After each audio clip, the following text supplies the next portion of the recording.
We are famous for our snacks, Goan snacks. That looks like a nice filling omelette.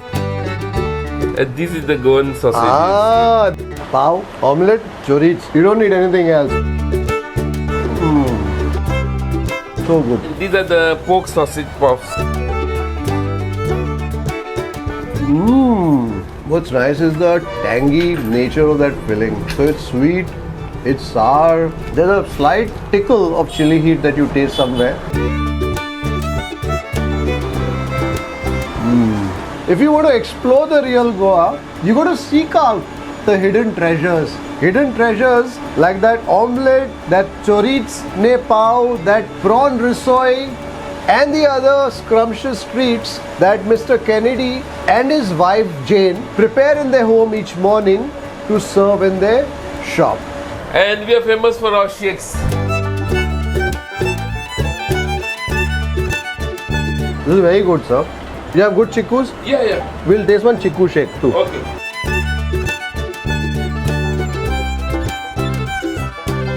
Hello. Good morning. Morning. Are you the uncle who owns this? Good morning. What's your name, sir? Kennedy. Mr. Kennedy, my name is Kripal, amanna. Nice meeting you. Nice meeting you too, sir. How old is this place, sir? About 16 years old. And what were you doing before this, sir? I was in Gulf. Oh, you were in Gulf? Yeah, I was a pastry chef. Almost 15 years. In the airport hotel, Dubai. Okay. And then finally you decided to come back here. Yeah. So your house is around here? Yeah, just close by only. Ah, fantastic. We are famous for our snacks, Goan snacks.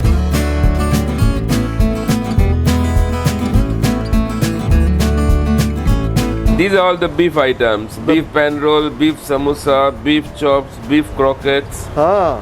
And these are the prawns risois. And these are the pork sausage puffs. These are only we make here. No one Pork make. sausage puffs. Yeah. Fantastic. They all look very good. I think I'm going to try most of them.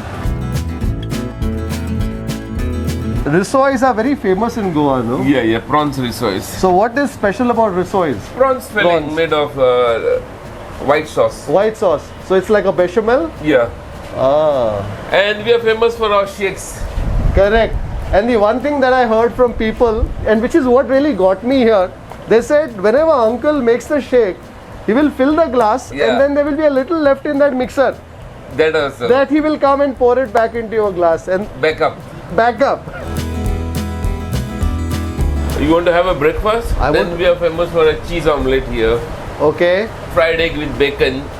Okay. We have a omelette with Goan sausage chili fry. So that's chorizo? Chorizo, yeah. So we'll do that. I want to do the prawn rissois for sure. Maybe one of the chops. If you try that pork pie. Oh yeah, the pork pie. We should try the pork pie too. Fantastic, sir. We'll try these. Now we have a new shakes here. Banana fantasy, banana fantastic, zumbastic. Oh my god, what is fantastic and what is zumbastic? Banana delight is banana with chikoo. Okay. Banana fantasy is banana with bonvita. Ah. Banana fantastic is banana with chocolate. Ah. Banana zumbastic, banana with mango. Royal banana with coffee. Then papaya shake, cold Which chocolate. is your most popular shake, sir? Yeah, tender coconut shake. Okay, then maybe the tender coconut shake. Is that called the tender coconut galaxy? Yeah, that's right. I love the names. Who came up with the name, sir? I only kept the name. My omelette is ready. That looks like a nice filling omelette. This is the Goan sausage. Ah, this is made at home, sir? Yeah. What goes into making a good Goan sausage, sir? It's onions, tomatoes. And the best part is this curry leaves. Curry Get leaves? the real taste. Curry patta. Ah. That's the real aroma you give. Thank you, sir. Her name is Lily. The cafe is named after her. Yeah. Your mother's name is Lily. Yeah. Why is it called Lily's Flowers? Lily's flower means Lily's Children. children, exactly. Ah, that's why Lily's Flowers. So his mom is Lily. And Mr. Dias is a beautiful flower. Thank you. According to his mom. You know, it's wonderful when professionals return to their homes, return to their roots and showcase what they can do, but within the traditions that they have grown up with. Actually, I had opened a pastry shop here only. Yeah? Yeah, but it was not, people doesn't know what mostly there. So they were not appreciating it as much. Yeah, that's right. So that's why you decided to come back to comfort food. So how long did you do that pastry shop? Yeah, only 2 years. 2 years. So after that you decided to change back to this goes very well. This goes very well. People come from far and wide, I'm told, to eat Yes, this. yeah, right. So this may seem like a tiny little shop, but the gentleman is a thorough professional, having trained and worked for many years in some of the best places overseas. Yeah. Oh, okay, that is you? That's right. So these are some of your creations. Yeah, till 2000 I worked. Till 2000 you worked. Yeah. So do you make any of this now, or No, I completely stopped. you completely stopped all that? Without any further ado, I think we're going to get to our breakfast. I think I want to taste that prawn risoi. No, pork pie. Oh, pork pie should taste first. Okay. That you will enjoy more.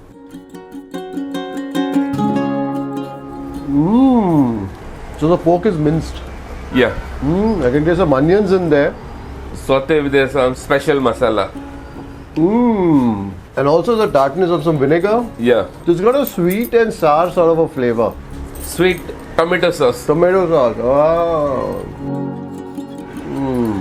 What's nice is the tangy nature of that filling. So it's sweet, it's sour. There's a slight tickle of chili heat that you taste somewhere. And also that the consistency of that pastry, that dough is quite biscuity. Does well to hold the flavors. Next I want to taste that prawn risoi. And the prawn in white sauce is at the heart of the risoi. I think the prawns are basically chopped rather fine. So you can taste somewhere the flavor of the prawn, but what really meets your palate is that sauce. So in that sauce, do you also add a bit of cheese to it? Yes. Cheesy sauce. That sauce too is quite cheesy in its fervor.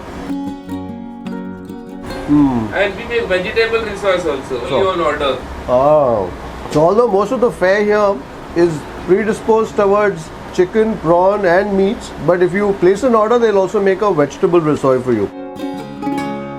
I think next, let's get to that omelette. That's a nice masala omelette, well embellished with some tomatoes. I can see plenty of coriander in there, onions of course.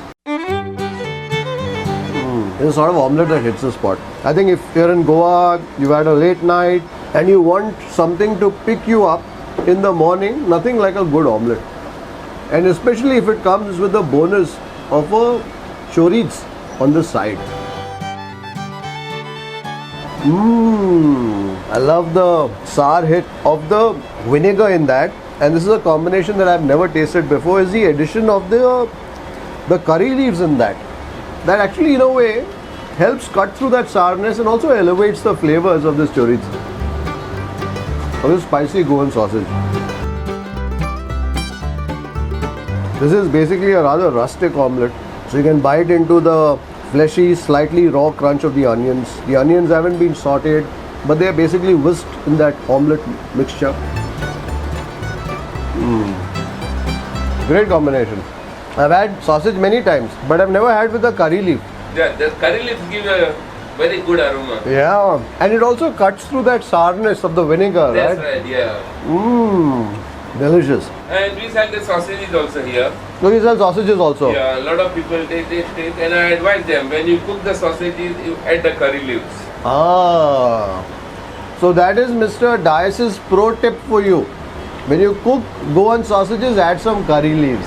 And don't add any flavor like Maggi, Ajinomoto, vinegar, nothing. Nothing is to be added. Just curry leaves. Curry leaves and onions. Curry leaves and onions. And water. And some water. That's all. What about small dices of potatoes if you want some potatoes? Yeah, you can add that. Yeah. But no any seasoning. So what Mr. Dice says, he says the sausages are completely self-contained when it comes to all the flavor that you need. Don't add any seasoning, don't add anything else.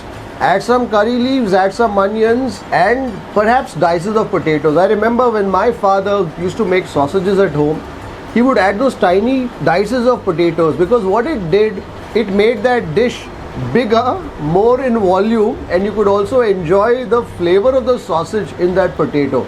I think the Goan sausage is such a flavor bomb. It easily lends its flavors. Whether you're having it with some potato, whether you're having it with some pav, that Goan sausage has enough flavor to share.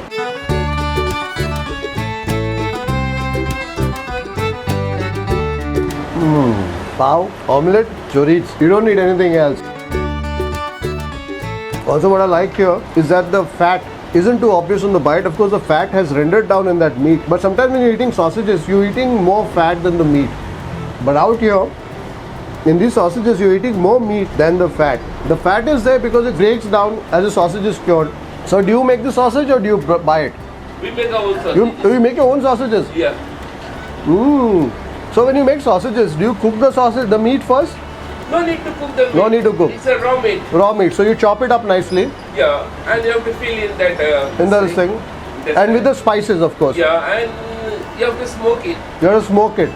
And how long do you keep it, sir? How long do you cure it for? You have to do the smoking. It takes about 1 day. Okay. And then after that? And after that, you can keep it for drying. How long does it take to dry it? 1 day. 1 day. After that, you can eat. Yeah. So, how long can you keep the sausages? If you want to keep it in the fridge, you can keep it for 2 months, 3 months. Nothing happens. Nothing, 5 yeah. months also. But in the fridge. In the fridge. If you don't have a fridge, you can keep maximum like 1 day, 1 week, 1 2 week. weeks. Nothing happens. Because there's vinegar in it. Yeah. And the vinegar helps preserve it. That's right. In a Goan sausage, apart from the pork, what is the most important ingredient? That Rashad masala. No? Ah, the Rishad masala. Yeah, special masala. So, original Rishad masala also has Kaju feni in it, no? No. No? Okay, so is this basically what?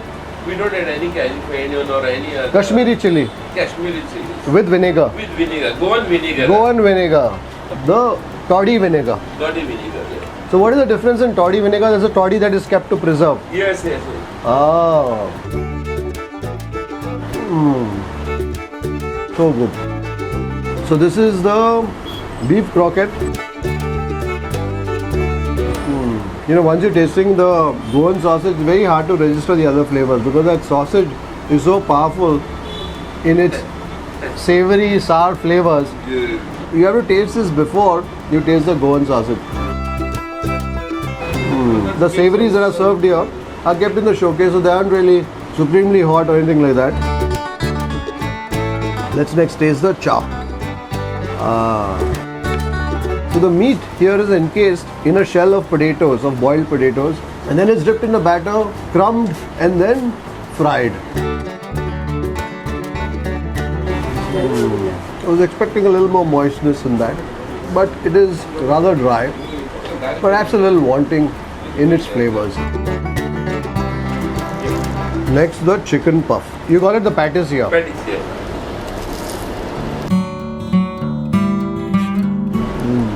The puff is stretchy. The chicken filling though has lots of flavor. There's a lot of onions in this. Yeah. You also have a garam masala that goes into it, a Yes. spice mix. Yeah. This chicken patties you need an oven. Then somebody supplies this. Somebody supplies you. Okay. I like Mr. Dias's honesty. He could have very easily told me that we make this at home. He says, no, we don't have an oven. So somebody supplies this. Plenty of onions that I'm tasting in this. I was tasting some gently spicy note, and Mr. Dias says it's a capsicum. I'm going to head back to that pav, ane, omelette and that chorizo that is prepared by Mr. Dias at his house. I'm a happy man. You must try tender coconut. Oh, this is, don't get so carried away by the eggs and the sausages and the pav. Try the tender coconut shake too. This is very good, sir. You know, so what's nice is tender coconut is mild in its flavors, so is milk. And together they're allowing for each other's flavors to be spoken to your tongue. So you can taste the tender coconut somewhere, and then you can taste the milk. We have a Hawaiian tender coconut and tender coconut. Hawaiian tender coconut goes with the pineapple. It goes with the pineapple. So can I also taste one chikoo shake? Chikoo. Huh? You have good chikoos? Yeah. I quite like this shake. So I said, let's also taste one of the chikoo shakes. Whilst I return back to my omelette, chorizo and pav. The look of happiness and contentment here at Lily's Flavours in a place called Caranzalem en route to Miramar. When you're in Goa, obviously you're eating at many of the places that are well known, that people have talked about, written about, etc. But I think it's also interesting to step into establishments like Lily's Flowers and meet people like Mr. Kennedy and taste the delicious work that they're doing. Because I think when you go to only the popular places which do good food, etc., but I think you're seeing Goa more from a tourist perspective, more from a traveler's perspective. If you want to explore the real Goa, you got to seek out the hidden treasures. Hidden treasures like that omelette, that chorizo ne pav, that prawn risoi, and the other scrumptious treats that Mr. Kennedy and his wife Jane prepare in their home each morning to serve in their shop. Time to taste that chikoo shake. You know, I love the chikoo, the sapota as a fruit. But when you're buying it, most of the times it's either too raw, and then when you keep it to ripen at home for some time, you forget about it and it tends to get overripe.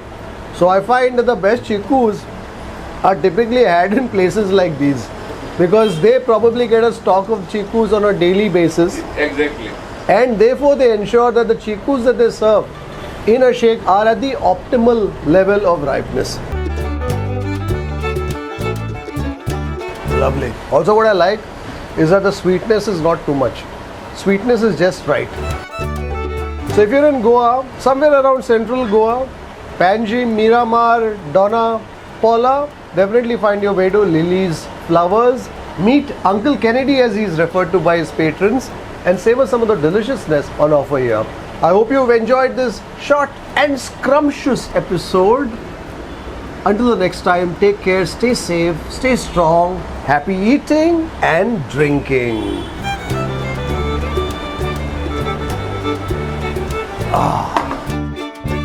Because I brought the avocado, they're not getting ripe only. And then? Then what to do? I have to hang here. I like his ingenuity. Again, avocado is a very difficult fruit to get the right ripeness, no? Exactly, and they're very expensive. They're very expensive too. 500 rupees a kilo. Correct. Also, when you get here, you can buy the homemade sausages from Mr. Dias, which are sold here at wholesale rates. Fantastic. Has my backup come? Oh, okay. Here's my glass. Fantastic. So it's not just your main juice, but you also get the backup. What remains in the mixer? Nice. If you'd like to support the work that we do at Food Lovers TV, do consider joining our membership community on YouTube by hitting the join button below or on the home page. You could pledge a nominal sum and receive special privileges like behind the scenes footage, shoot updates, access to live Q&As and a lot more. You could support us on our Patreon page as well. For more info, check out the links in the description below. If you like this video, don't forget to subscribe, like, share and leave a comment below. Happy eating!